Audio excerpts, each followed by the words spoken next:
Alright, this video and the one below it is all about the pre-shot routine. What I mean by your pre-shot routine is something you do between every shot. Normally you're going to chalk your cue between every shot.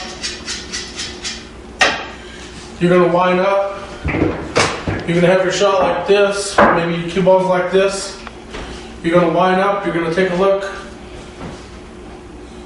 The biggest part of the pocket, the opening, to the back of this ball here. Now I see my point of aim. When I walk into this shot, I'm already aiming at it. Once I decide to get on that shot, I'm down on it, and then I take the shot. Now, I hold my cue back a little ways. Sometimes it looks like I'm holding it with all my fingers, but I'm holding it very lightly, and there's really only pressure on my two fingers. It may lay on the others, but there's no pressure coming into the stick from these fingers.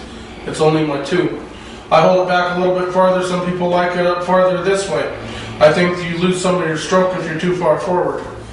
How you hold the cue, how you get down and aim on the shots, that's your preference. How you stand, you need to stand where it's comfortable. However you do it though, you need to make it a routine where you do it that way every time, and that's how your game becomes consistent. Doing the same thing over and over methodically. And make it a method, your method. Every shot, you move from shot to shot. You see people sliding over the next shot, back away from the table, line up your next shot, and walk into it already knowing where you're going to hit that ball, already knowing how to make the ball.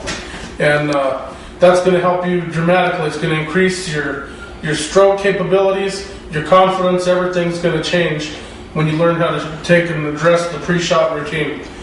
Anyway, the video below, there's some balls out on the table, and I'm just going to address a few of those and take the shot just to demonstrate a little bit further.